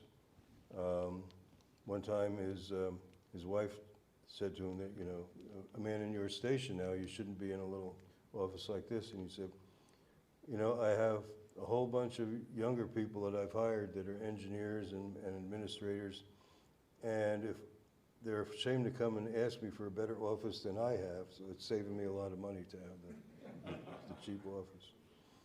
So the Dumont Television Network forms quickly with stations who wanted to be on the air. The top is the affiliates that had come on. The ones with an asterisk are the ones that Dumont owns, and the others are around the country using part of that expanded coax line. But the ones who couldn't get to a line yet and too remote on the bottom would use the teletranscription service, that equipment that Dumont developed to do those Kinney films that you'd see, where it's basically a system of synchronizing a camera or a film camera to video screen and running 16 millimeter film and sending that out to the affiliated stations. They had what's even programming that's still recognizable today. If you talk about Captain Video, you're talking about a Dumont program. And you know, here's not exactly the Starship Enterprise. And that's Captain Video and one of his video rangers. They went exploring, and they used low quality space gear, but their budget for props was $25 a week. So a used Campbell soup can for a mask is pretty darn good. And kids could join the Small Fry Club, and they actually pioneered daytime and kids broadcasting. And when they weren't broadcasting, well, Captain Video had to go on a commercial and help sell one of the new TVs. And then when the commercial's over, you can see this, they're using an early electronic cam version, 16 millimeter, to send this program out to the affiliate stations that aren't on the wired network. In the later days, I think his name was Hastings, that played Captain Video. He was one of the first people typecast that he couldn't get another job really, because everyone would say, that's not the detective, that's Captain Video. And apparently he took it well. He did some work as a voice announcer. And even when he had to take a job as the doorman at a fancy apartment building, he would still sign autographs for kids. So at least he had a sense of humor about it. The other big star they had was Bishop Sheen. When they had to pick someone to fill a time slot opposite Milton Berle, they said, well, let's waste a religious program over there. And they found Bishop Sheen. But his inspirational program called Life is Worth Living really caught on. And he was a very forceful guy. He even picked out what the camera shots were going to be and made sure that the crew was up to doing the job. And at one point, he actually overtook Milton Berle in the ratings on that time slot. Hey, Mike, sorry to interrupt. Mm-hmm. We only have the space until 4. Okay. We're at 3:25 now, and I want to give time to the last presentation. Okay, well, I don't know how much more you have left. But can I have like 5 more minutes, you think? yeah. Okay. So they were pioneering all kinds of shows, and one of the things that they pioneered was what you can still see on TV, the Dumont Electronic Cam. And you can see the difference between something that was done on the 35 millimeter electronic cam, and that's Jackie Gleason hamming it up with it. And that idea of a video camera with film, Jerry Lewis, when he got into directing, that caught on with him too. And this is the studio with the Honeymooners and 3 electronic cams. Dumont got into all other kinds of projects. Just a few of them are the Vitascan, the electronic cam. They're making the biggest black and white CRT. And they promoted how fast they were growing just to try to get investors. But even that's kind of phony numbers, but since I have to move fast, when everything seemed to be going so well, you know, what could possibly go wrong? And the answer was, what's that saying? Nearly everything. They had battles with the FCC over station allocation. Paramount Pictures turns out to be the enemy from within. He can't get a fourth network station because the Paramount guys started 2 stations of their own, and the FCC counted that as 5 stations, which was your maximum. The end of the electronic cam, which I'll have to skip. And, you know, Goldsmith called that $56,000 their ticket to veto everything Dumont wanted to do, and they all just believed that they wanted to slow the development of television. Dumont's daughter saying that he was an engineer, and when he gave his word, he meant it, and he couldn't believe other people would not do it that way. So they also blocked the network's chances for a merger.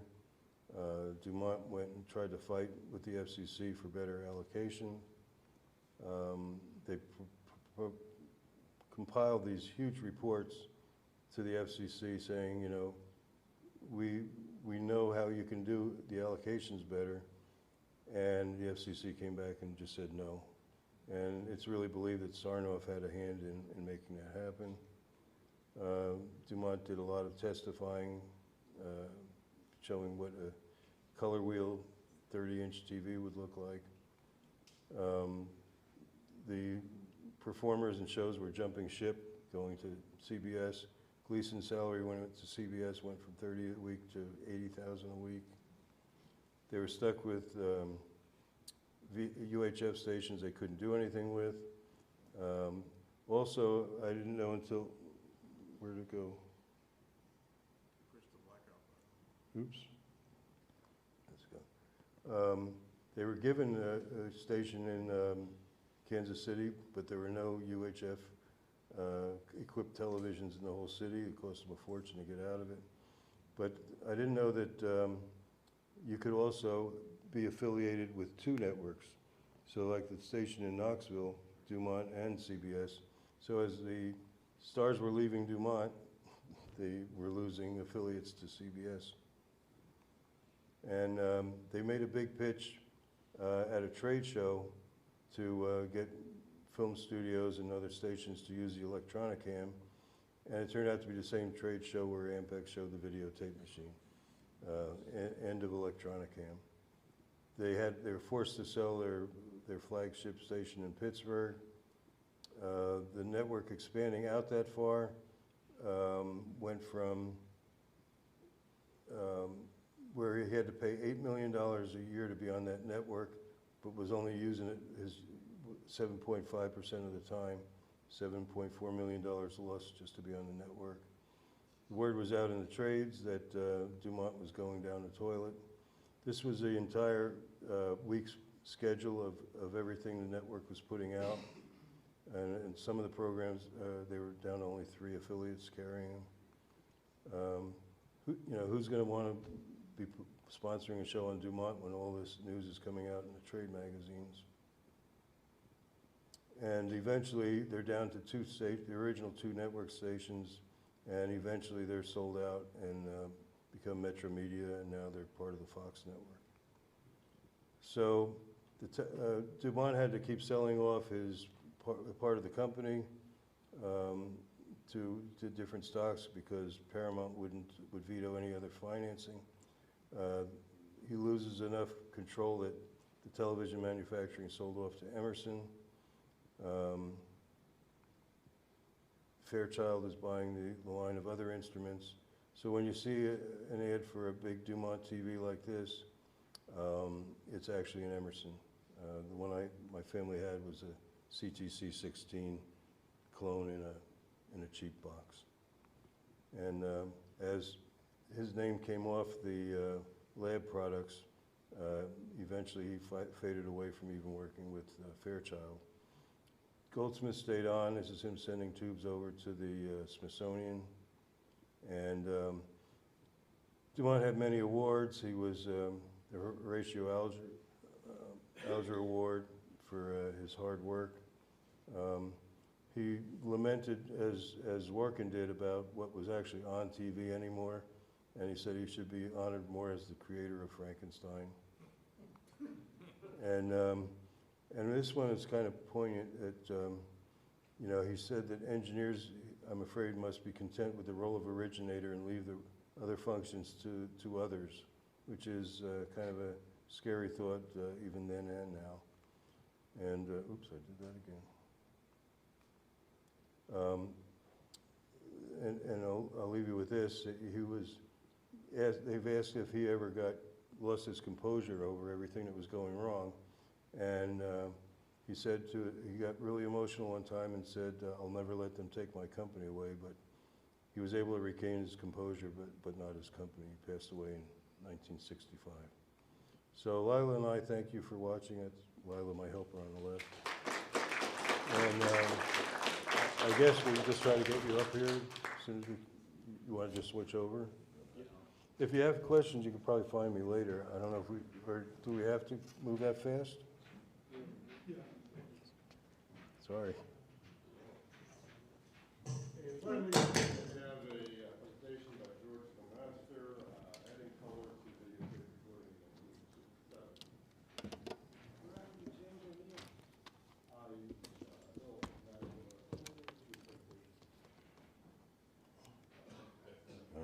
So this is my power cord.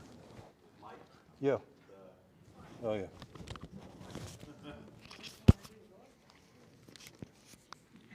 And you're supposed to put this on.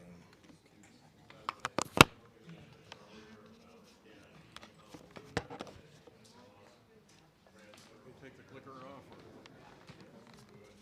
Yeah.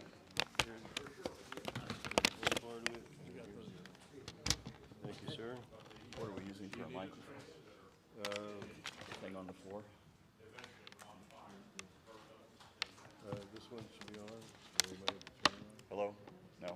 Or you can put that one on. You have to turn it- There's a power switch on the top of Yeah, it. if you want to, if you'd rather use this one, there's a power switch. I can And pick it it's, up. it's hard to turn or push.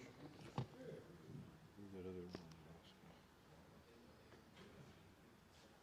Yeah, I don't want to trick you. Just step over this. It's a little slide switch.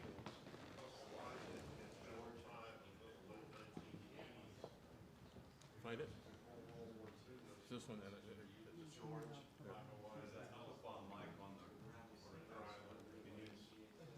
Which one? This thing? Yeah, you can put that on. That's for the video. Okay. Oh.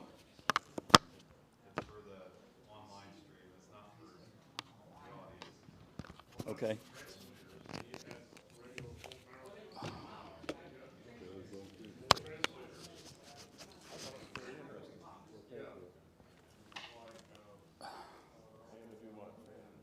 We need this as well? No, just whichever one you want to use. Okay. Is this one on? Yeah. Okay, so an interesting, I had heard, working for a division of Tektronix, Tektronix founders took one of their first oscilloscopes to the IRE show in New York. They had it on a card table at an electronics show, and Alan B. Dumont came in, looked it all over, and said, "Nice scope, boys, but it'll never sell." So,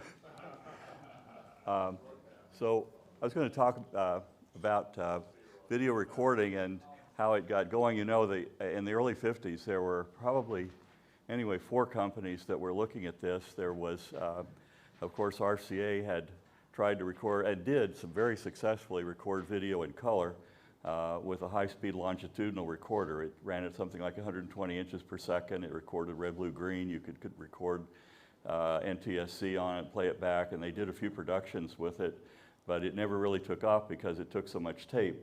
Another company that was looking at this was General Electric. They had, with their military division, been developing wideband recording systems that would do full video bandwidth. They never, to my knowledge, demonstrated much of anything publicly about videotape recording for broadcasting, but they put out some IRE papers on that. A third company that was working on it was Bing Crosby Enterprises. Bing Crosby, of course, wanted to record and play back his performances to radio without having to travel so much.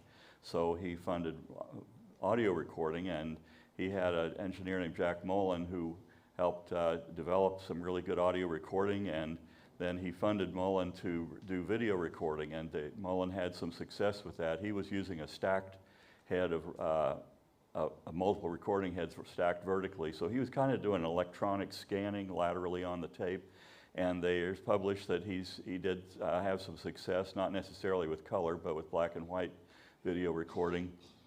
But the winner was Ampex Corporation, who came up with a different idea. A couple of innovations they came out with really made video recording work, and they demonstrated that to Mullen, and he went back to his company and they sold the whole thing to 3M and made data recorders out of it. And so his basic answer was, okay, well, you win. And what they had done was a couple of things, innovation in that. One of them, Ampex used FM recording, which was pretty new. It had been investigated for data recording at Ampex, and Ampex also had hired Stanford Research Institute to help them do studies on FM recording for wide bandwidth telemetry tapes, things like that. And the second was they came up with the idea of, in order to get the high head-to-tape speed that they needed, was to do the recording transversely on the tape. So in the diagram down here, the head's rotating and it travels laterally across the tape. There's two more tracks. One side has the audio track and the other side has a 240 hertz sine wave with a pulse every time the picture starts. So you're kind of recording sprocket holes and frame marks on the tape as well as the video is recording. So as its tape is traveling at 15 inches per second, they also, you could run at a different speed, but 15 was the standard for video recording. It gave you still a head-to-tape speed of over 1,500 inches per second, which you really needed to get the wide video bandwidth. And each scan is 15 to 17 lines, and the video has some things called blanking in it, so there's a place you can hide the switching between head to head as it travels. It does have some jitter to it, and the FCC had limits on how much jitter you're allowed to have in your sync as you're transmitting, but it fell within the 1 microsecond tolerance of the FCC rules. RCA was working, once Ampex came up with that lateral system, RCA converted their systems over to that same type of thing. This is their prototype, and then this is their production machine at RCA. Incidentally, that machine on the right is at the Museum of Broadcast Technology in Woonsocket, and that's a working machine that still functions. So our VR1000 was demonstrated at NAB convention in 1956, and they took a lot of orders for that. The broadcast industry was really ready and needed had a lot of uses for a recorder. So RCA and NBC are still, working on color. So NBC New York received one of the VR1000s in January of '57, and they started looking at it in terms of how this would work for color. And Fred Himmelfarb, as you probably recognize, was one of their main color people on the cameras and so forth, but he was also involved in tape. And they determined that the recorder was satisfactory for monochrome, but it had some issues for color. It was not going to be satisfactory. And they tried a number of things. The big problem is just that there's such a large, this is the frequency spectrum that you're trying to record when you have color, and there's a lot of energy out here with the color subcarrier, and that was causing the issues. So of the things that they found was Ampex had used a voltage-controlled multi-vibrator in tubes, of course, to do the FM modulator.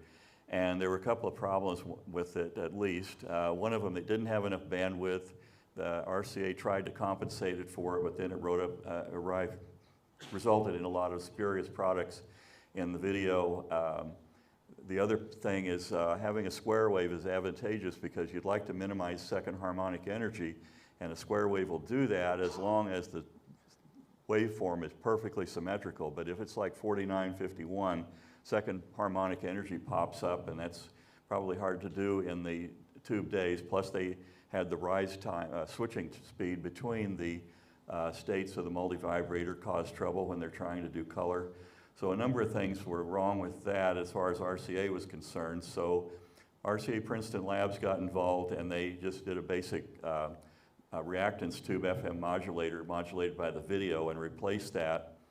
And then secondly, RCA found Ampex had a fairly straightforward and successful FM demodulator and clippings, limiting using just diodes. And all that worked well for monochrome, but it was not, again, satisfactory for color. So RCA designed a new demodulator for the FM, built out of 6BN6 tubes, a lot of stages of limiting, and a pulse counter linear FM demodulator. So the problem is also Ampex had developed some heads that would run out to about 7 megahertz response. This is, if you just put a constant current into the head, this is the kind of response you get out of the video head on the recorder. And so what Ampex is doing is they're deviating a frequency between around 4 megahertz, say up to upper end of, say, closer to 7 megahertz. It was 4.3 to 6.8, as you can see. That was the FM deviation that Ampex was using for monochrome. And they got a reasonable signal and noise out of that, and it worked fine for monochrome. But you're limited to that 7 megahertz response. And so RCA's decision to help improve differential phase and gain was to pull that deviation down much narrower. So you give up some signal and noise, but you get better linearity for the color by narrowing the frequency deviation of the FM. So they developed what became known as low band color, so they narrowed the deviation down to 1 megahertz. So the video deviated from 5.5 nominally to about 6.5 in the standard. RCA was very close when they came up with theirs. They went from 5.2 to 6.2. As you can see, this was the original RCA Princeton FM deviation. In that, one of the things we notice of this is that when you think of FM like FM radio, you have this tremendous difference between the frequency that you're think of it as call it the carrier. It's maybe 100 megahertz, and you're modulating it with 15 kilohertz. Here, you're in different territory because you're taking a deviation of 1 megahertz, around 5 megahertz, and now you're trying to modulate it up to 4 or 4.5 megahertz. So it creates some differences in the way we think of FM, and in this mode, the sidebands are more similar to what happens really in AM. So the harmonics above are just lost due to the fact that the head rolls off. The upper sideband would have been up here, but it's gone because the head can't reproduce it. Down here, it does work, but then the second harmonic of that sort of reflects off of zero frequency and folds back. So you get these side bands that are folding back into the bandpass of where you're trying to get your video, and it creates beat patterns in the picture. I won't spend a lot of time on that, but that was one of the issues with low band. So when you see it and you look at saturated color bars or something like that, you see a moire pattern. Yes, sir? Question, low band SEMTI standard versus the TRT standard. Did TRTs change their low band color to meet the The who standard? You mean the RCA? Yeah, did RCA? Well, RCA pulled the deviation down to, it was down to 1 megahertz, so they used 5.2 to 6.2. When SEMTI standardized it, they went to 5.5 to 6.5. So you can see there's just a little bit of difference, 5.2 to 6.2 versus the SEMTI standard, which was 5.5 to 6.5. So it's very close. I mean, it's, in fact, one will probably play, either one will come out of the DMOD pretty close. And the other thing in that is Ampex was using a little more complex pre-emphasis. This is, when you get into pre-emphasis and de-emphasis in FM systems, now you want to do that, but there's some issues that come up with that. And so they had to make some compromises. RCA wound up using originally a very linear pre-emphasis and de-emphasis. Ampex had a little more complex, but then SMPTE came along and standardized not only the deviation by moving it just a little, as you can see, but they also standardized the pre-emphasis, de-emphasis on the low band standard. So that's the difference. Did I answer your question? No, I'm just wondering, did the TRTs that RCA produced, did they go back? Did they continue with the 5.2 to 6.2, or did they now do it 5.5 to 6.5? Well, I didn't quite understand. Well, RCA was making the TRT-1s. Oh, the TRT-1? You mean what did the TRT-1 use? Is that what your question is? Yeah, well, did they change it to meet 5.5 to 6.5? I'll show you in just a second. You can tweak it anywhere you want. It's really, in fact, the trouble is keeping it on one of those standards. I mean, it's a little bit of the Wild West with this because they weren't originally using crystals or anything like that. It was just really set by video levels, and if you weren't careful, you could be off on the deviation. I'll show you why. Let me go over real quickly. This FM modulator, real simply, they bring the video in, run it to a reactance tube. It's going to vary this oscillator that's running at 46 megahertz, and there's a fixed oscillator at 51, and the beat between that is this difference, say 5.5 to 6.5. What determines that deviation is how much video you squirt in here to the reactance tube. So it's just an amplitude adjustment. And in order to help you get it right, they put some tuned circuits in there. So when you, there's a meter, and this switch would say, okay, look at the sync tips, and are the sync tips either close, this was the, in mono, 4.3 or 5.5, so you'd get an indication on a meter when you hit sync tip, and so you'd adjust the sync level, and then to get the peak white, you switch the switch over to this, and it would, in either color or mono mode, it would peak up the meter, and you say, well, this is where peak white is. So now you should have sync tip to peak white setting the deviation. But if you don't do that, or you have a sloppy operator or something, they're not recording the right deviation in the first place. You see what I'm saying? So it's a little iffy. Now later they used improved methods to fix that. There was the modulator. That's the meter that you use, and there's that switch you would reach up and flip and tweak the video level so that you are hopefully recording the right deviation, and the next person would be able to see it okay on their machine. RCA made a different DMOD. They used a bunch of 6BN6 tubes and a pulse counter system.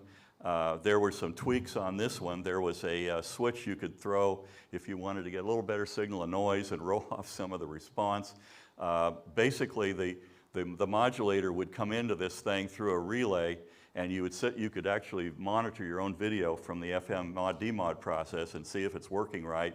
And then when you push play on the tape, it would switch the input to the demodulator over to the output of the playback heads and go through this demod. So that this mode where you're just looking at the modulator and looking at the video through it, they called that electronics to electronics, or E-to-E mode on the recorder. That was the DMOD, and these became part of the part of the TRT RCA machine. And Ampex, after they made those first VR1000s, they basically copied the circuitry of the RCA mod and DMOD and put that into the VR1000 A, B, and C models. They made a few tweaks on it, but it was basically the same circuit, same idea, for the same reasons RCA did it. The next problem was getting the color.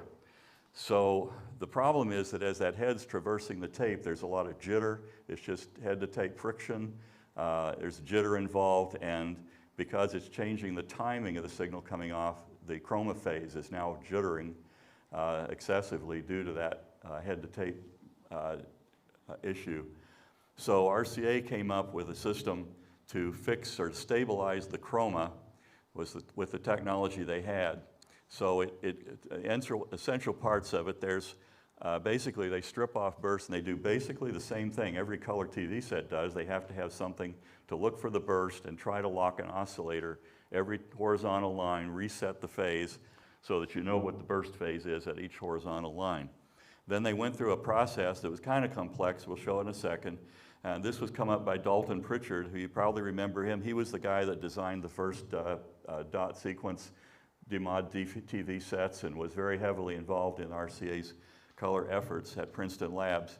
So he came up with this so-called heterodyne demodulator. In order, he had to stabilize the chroma enough that it could be viewed on a color set, because the color set's trying to do the same thing, look at every burst to reset and create a subcarrier to demod, but it can't keep up with the jitter as it came off the tape. So you needed to stabilize it, because the TV sets want to have a fairly long time constant, and in this case for this correction you want to do it very quickly. And this is kind of a mess, and won't spend a lot of time on it, but basically you take the video in, we can't do anything about the luminance, so we filter out the 0 to 3 megahertz luminance and just pass it around the whole system and put it out the output. So the luminance is there, but it's got jitter in it. But we don't worry about it, because there was video jitter in the monochrome picture. You're not going to see it. The big thing you have to fix is the color. So they tapped video off, and they ran it into this thing called the burst controlled oscillator. So every horizontal line, it's resetting on burst and trying to create a constant chroma, just like the color set does for its demod. And they take that 358 signal out, and they mix it with another signal that came from your local station, stable 3.858 megahertz reference. And now this gets a little messy. They had, in order to avoid beats with the chroma in this process, he multiplies it by 9 halves. So that means you take the incoming frequency, divide it by 2, and then multiply it by 3 2 times, and you get 9 halves of the frequency, which comes out to be 16.1. So you got that? And so then they use that stable reference to feed up here. So this is stable, and they're going to mix it with this incoming where bandpass chroma, just the 3 to 4 megahertz chroma bandpass, and this mixer stage, and that upconverts it to around 21 megahertz. They go, well, why did he use 21 megahertz? Well, in one interview, it was because he had some 21 megahertz IF cans laying around in his office to do the prototype. So that was one of the choices for why he used that particular upconversion frequency.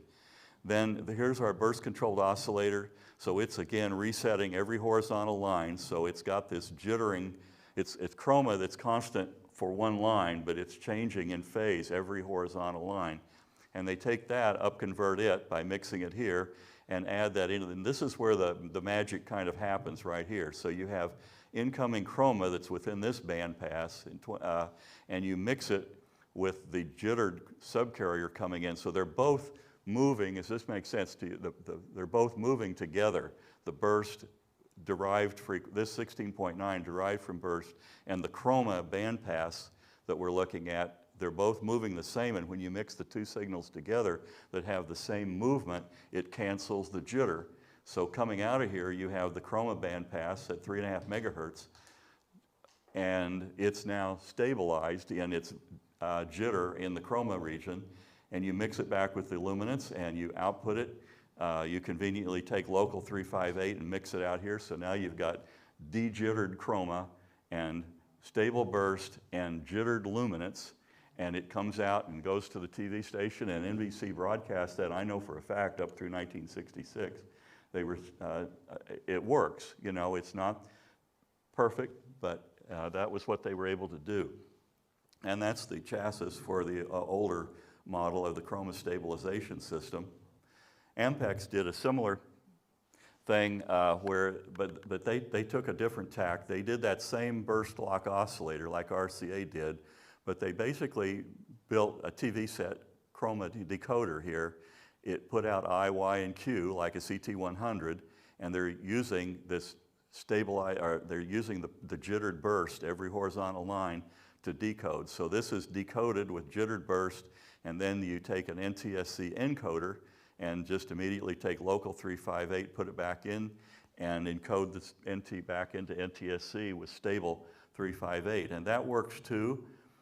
It's a little complicated. There's part of the block diagram. This is just the demod, but it's effectively like a CT100 demodulator, putting out Y, I, and Q. And it comes in from a burst lock oscillator, just like RCA's. And then you take the YIQ that you would have applied to demodulators to feed to the CRT, and instead you feed it into an NTSC encoder like you would have hooked onto a TK41 or some color camera of the day, and re-encode the YIQ back to NTSC, but this time you're going to do it with 358 that's stable from your local sync generator in the station. This works. There were a lot of niceties they could have put in there. I don't think they sold very many of those. The color conversion equipment was $19,500 and the whole recorder was $45,000. So I don't know how many stations really bought into this particular system from Ampex, but it was, in any way you do it, it's going to cost money. But I don't think Ampex sold nearly as many as RCA did with theirs. So then lastly, the progression of this, around 1961, Ampex came up with a system called Amtech and ColorTech. And what they're doing there is they're taking a voltage variable delay line. It's inductors and a whole bunch of Varicap diodes. And you measure the sync and the burst every horizontal line, and you effectively lengthen or shorten a delay line to compensate for the amount of jitter that's coming off the tape. And they do that to stabilize both the chroma and the luminance. And so now the chroma and luminance are jittering together, come into this box, and they get straightened out, and both the luminance and the chroma are stabilized. And so RCA had their equivalent of it. They called it ATC and Color ATC. And this is on, so all the videotapes that have ever been made on quad tape machines are called direct color because they're just taking the video and recording it on the tape and then dealing with whatever comes off of that with some kind of time-based stabilization. Remember, as I said, when you ran it through the Ampex or the RCA stabilization systems we just described, the luminance is jittering, but the chroma is not. These systems don't know quite what to do with that. They expect them to be jittering together. So there's a switch on these systems that says, oh, we're now, in other words, if you took a TRT-1 or VR1000 with their old color processing and you made a dub, if you broadcast it, everybody's happy. But if you made a dub onto another quad videotape machine, now that machine has a recorded video where the luminance jittered, but the chroma was stable. And you try to play it back, and these systems don't know what to do with that. So they had to put a switch into these, and it's called non-phased or non-standard color. And that means don't worry about it, just fix the chroma and stabilize the luminance, but they don't have to be locked together. And as we know, the TV set doesn't really care if chroma and sync are perfectly locked. If you're editing, they have this thing called SCH phase and all that stuff that gets into a problem for editing. But for a TV set, it doesn't care. So these had a switch in them to let you disassociate the luminance and chroma stabilization. Later VTRs, like if you had the famous Eisenhower tape or something like that that was recorded, and if it was the original recording, it will work on one of these time-based systems. But if it's a dub, no, it won't work. And so machines like AVR1, AVR2, and later machines will not play the tape because it doesn't normally have that ability to disassociate those two.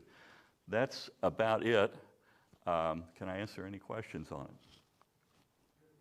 Yes, sir. Yeah, that evening with Fred Astaire special was recorded on that original RCA super heterodyne, and they had all kinds of problems.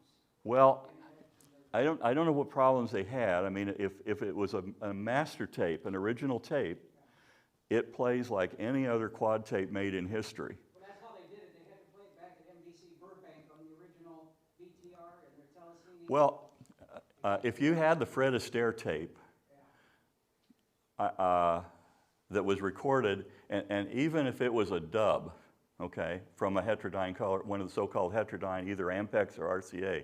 If it was a dub or original, if it was original, it should play on any quad VTR as long as you can switch it to that low band mode. And after they started in the 60s, low band kind of fell out of vogue, you know, because in 1964, Ampex came out with what they called high band. It just meant that the head had a higher frequency response, so they could move that FM deviation up higher in frequency away from the color subcarrier frequency, and it really reduced the amount of moire in the picture, and you got a lot better signal and noise. So high band solved that problem, but whether it was high band or low band, is kind of a different topic than the demod in the machine has to be able to understand that now we're the FM deviation is different. But the color processing, if it was the Fred Astaire tape, and I don't know what year that was made. Well, it was made in 1958. Okay. Broadcast in October of 58, so that would have been before what you just said. Yeah, well, let's say it was October 1958. It was recorded on either an RCA or an Ampex machine. It should play. If the tape machine they're playing it back on can be switched into low band that frequency mode, low band color, then it should play. Well, If the reason it came up is because CBS wanted to rebroadcast it around 1970 or 71, and so they had to actually feed it from NBC Burbank to New York because they wouldn't release the tape out of Burbank, and that's how they got it to convert over for CBS. For some reason, CBS wanted to rebroadcast it years later. Yeah, I don't know, we can talk about that, but I know I've talked to people from Burbank that did a lot of dubbing for shows, for anniversaries and things like that. They were really old recordings, and they played them back on RCA TR70. And you know, you didn't have to do anything special. All you had to, if it was a master tape, no problem. If it was a dub, you had to switch the machine into what they call non-phased color mode. But that's it. After that, it'll play. Yes, sir. Yes, sir. When this came out in, was it 56? The original recorder, yes? What companies made blind tapes back then? What companies would have been around? 3M. The one who did all the research with Ampex. 3M. Yeah, they're the one who did all the research and conducted with Ampex. Yeah, that's a very good point, very good question. The tape is as important an element of any of these things.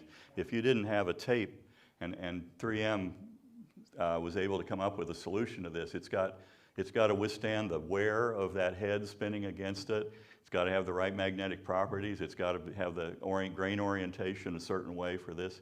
So there are a lot of aspects to it, and tape's a real black art. You know, that's, but it's a crucial part of the recording system.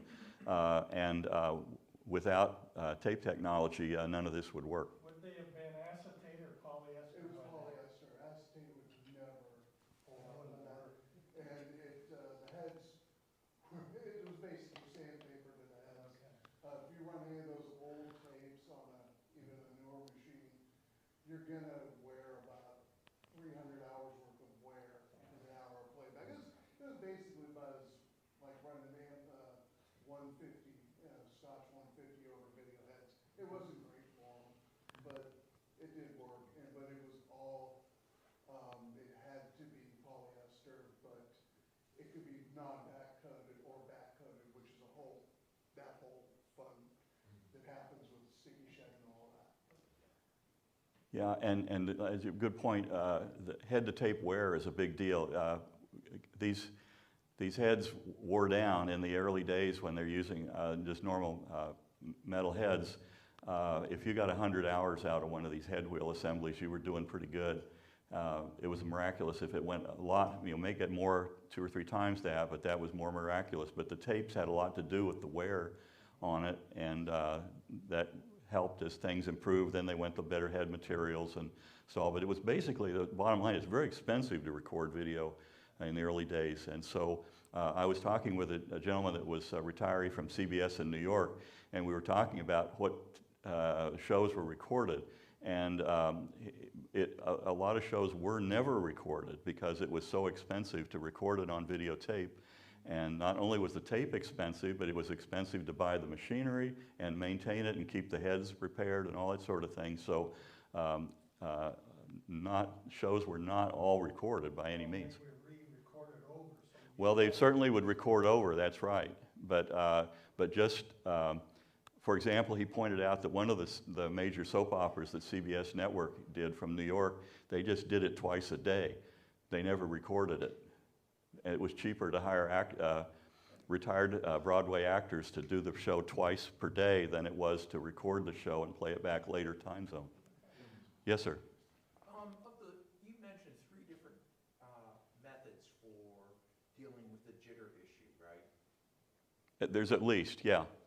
So what was the quality impact on the original signal that would have come in, the jitter, de-jitter, and then the resulting output.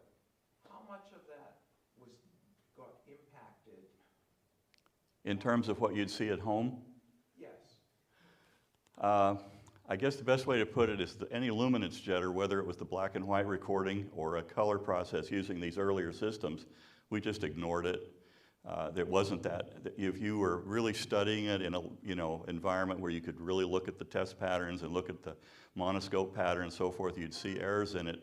But after that, at home, as a gentleman from RCA told me one time, one of the RCA engineers says, television doesn't have to work, it just has to look like it works.